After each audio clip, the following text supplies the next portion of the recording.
the gladiator mentality, and people look at us like, okay, really? Or, yeah, really. All right, let's do this. Diamond Envy podcast and live on YouTube. Tyler McComas is where you can find it live on YouTube, or you can watch it later as well. Maybe you're watching it on a Sunday, but I bet the vibes are still the same because, guys, winning a championship never gets old. And I'm recording this just moments after Oklahoma clinches its final ever Big 12 tournament berth with a championship, with a title in Oklahoma City. OU beats Texas 5-1 in really a game that didn't really even seem that close. Just overall a fantastic performance at the plate, in the circle, which we absolutely have to talk about some big storylines there. But guys, it's a championship, and the storyline is the same as what it's been the past 2 days. Thought it might be the case when they beat Kansas on Thursday. I felt a little bit better about it when they hammered BYU by 11 on Friday. And here tonight on a Saturday night, I feel really good about it. This team is peaked. This team is playing its best softball. And this is a team that can win a national championship. And I keep bringing this up because I've never heard Patty say this publicly ever throughout her career. And maybe she has before and I've just missed it. But I don't recall a time where Patty's ever said, this team is not good enough to win a national championship. And those words were uttered a month ago. That's not true today because regardless of what the seed is tomorrow, and we'll find out Selection Sunday what the seed is, OU is the best team. They're the best team, and they showed it tonight against Texas in a 5-1 win that, again, like they scored 2 runs in the first inning. OU really grabbed a hold of this game from the beginning, and you really never felt like it was in jeopardy. And, man, like, forget what a month makes. Forget what a couple of weeks make. How about, like, the span of 6 days, the span of a week? How much better do you feel right now, whether you're listening to this on Saturday night, Sunday afternoon, Monday morning, whenever, how much better do you feel about this team right now as opposed to what you did last weekend against Oklahoma State? Your answer is probably the same as mine. Completely different. Completely different. And we knew when we saw it, we knew it. When we saw it, we knew it was going to be, okay, that's what it's supposed to look like. We've seen championship teams before. That's what it's supposed to look like. That looks like a team that can win a national championship. That looked like a team this week that is ready to win its 4th consecutive national championship. Will it happen? We'll see. I mean, obviously that has to be consistent throughout regional, super regional, and the World Series. But that's the best 3 days that I've seen from this team. And frankly, it doesn't even feel like it's that close. Not only was that the 3 best days from this team, but that's a Big 12 tournament, single elimination. The pressure is on. That Texas team you lost 2 out of 3 from, you dominated them today. That's the best 3-game stretch, 3-day stretch that I've seen from this team. And I know that it's cliche to say, well, you just got to be playing your best softball at the right time. Heck, I said that over and over again, but it's happened. It took a little bit longer than I thought, and it took a little bit longer than most of us would have liked, but it's happened at the most important time of the year. So it's tough to complain today that OU showed up to Oklahoma City after losing 2 of 3 to Oklahoma State. That was tough. That's the last one of the first Big 12 home losses or home series losses they had in a long time, right? Could have gone one of 2 ways. Could have pouted, felt sorry for themselves, just not our year, it's just not happening. But this team responded. They responded that Sunday game against Oklahoma State, and they've responded since. They've looked like a completely different team than what we've seen over the past, month and a half now. Kelly Maxwell was fantastic. Gotten some jams, got pulled in the game. But how about Nicole May? And I feel bad that I'm 4.5 minutes into this episode, and I'm just now bringing up Nicole May. You know, there was a lot of Nicole May slander last week, and even the week before that. I think she shut up a lot of people today. At least I hope she shut up a lot of people today. Because Nicole May has been nothing throughout her career other than the pitcher that you can rely and count on. She's not always going to go out there and give you a 6-inning start and throw up a bunch of zeros. Sure, there's been games this year, and it's fair to acknowledge that Nicole May has had some less than stellar outings, but she's not the only one on this team that wasn't necessarily playing her best softball in the regular season. That's the case with the offense. That's the case with pretty much everyone on this team. But for whatever reason, even though that she's been so solid and so consistent throughout her career, Nicole May, maybe more than any other player this past week, was getting a lot of slander on social media. And that should be done. That should be over with. I don't think tonight's 2-inning performance means that Nicole May's the ace moving forward in the postseason. I don't think it means that she's even the number 2. I think Kirsten Deal has solidly taken that role as of now.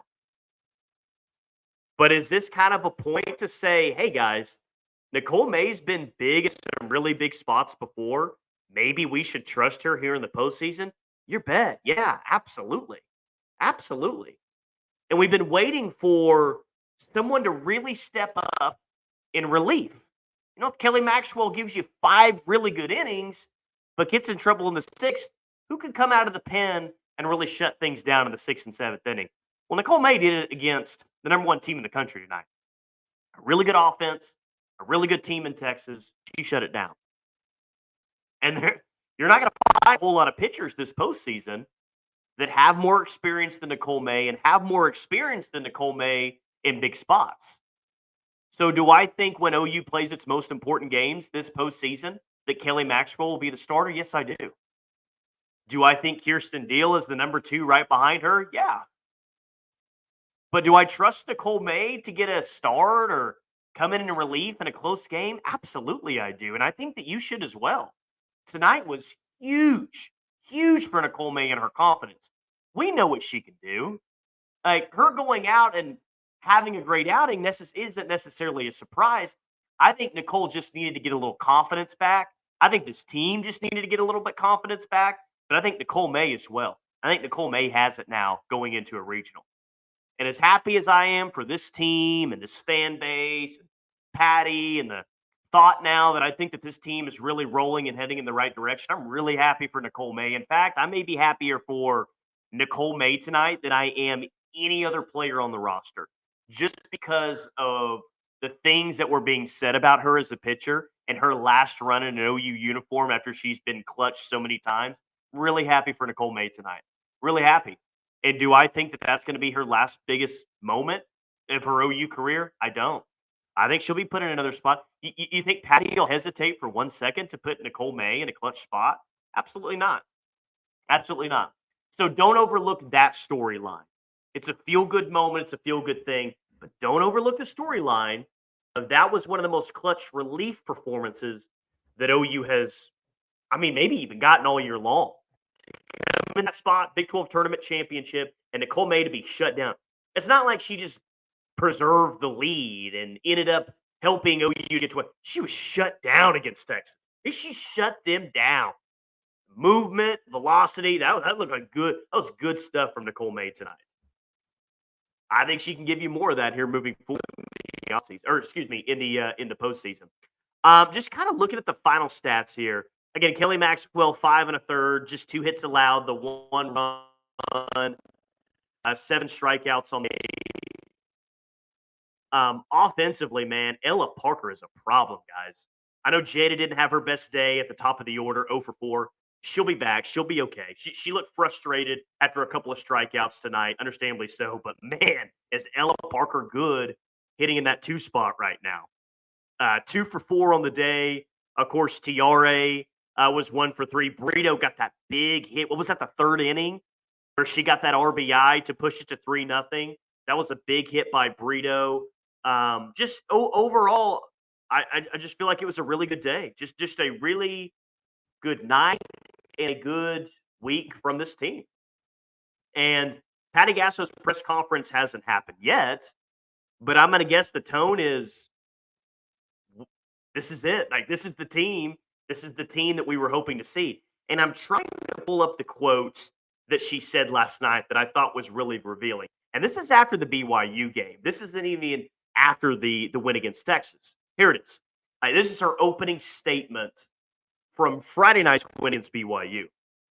Well played, well pitched, great offense, a lot of hustling, plays on the base paths, attacking, aggressive, strong. And here's the important part right here. Everything that used to describe us is coming back. That gets you excited? Everything that used to describe us is coming back. And I read all the words that Patty says have described us in the past. Great offense, great pitching, aggressive, attacking, great on the base paths, all that. So it's not just me yelling on YouTube or on a podcast or anything saying, this team's back, they're peaking, here they come. It's coming from the head coach as well. She's saying it like what we thought we were going to be, what we've been in the past when we've won national championships with this team, we're starting to look like that team. And you can just see it. You can feel it. And you felt it again tonight as they came out in that first inning and Texas made some mistakes, but OU capitalized. And that's what great teams do.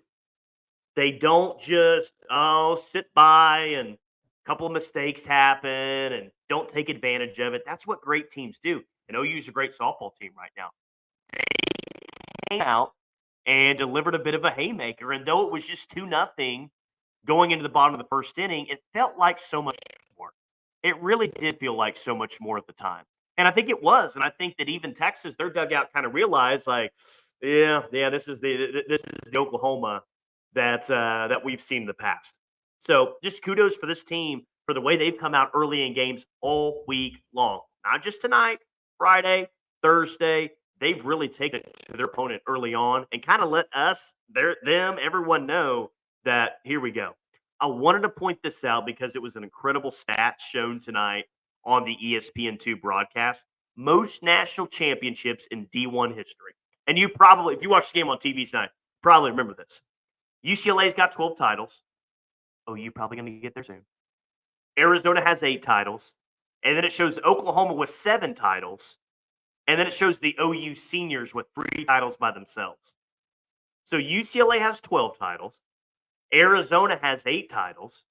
OU as a program has 7. And then the OU seniors have the 4th most national championships ever. Think about that. This senior class has the 4th most national championships ever in college softball history. And we've been playing the sport for a long time. Florida, who's a great program, competitive year in, year out. They just had the SEC Player of the Year in Jocelyn Erickson. Just 2 national championships. Arizona State, Texas A&M, like so many great programs in the past. This senior class has more national championships than all of them. And I'll use that to say, when this team peaks, and they're peaking right now, terrible news for the rest of college softball, by the way, worst possible scenario, they're the best team. They play their best softball. They're going to win a national championship, another national championship, their 4th consecutive. That's why it was such bad news for everyone else in the sport, though you look the way that they did this weekend. Because everyone knows, this isn't a hot take by me. It's not some big opinion. I know it. You know it. Everyone knows it. OU's the best team still, and they look like it this week. And if they play like they did this past week, past 4 games, they're going to win another national championship. That's what's going to happen. It ain't going to be easy. It ain't going to be giving it to them. They're going to have to continue to play better and better here moving forward. But do I have confidence that's going to happen? You bet I do. And I bet you do as well after what you saw that win over Texas. 5-1, and it didn't even feel that close.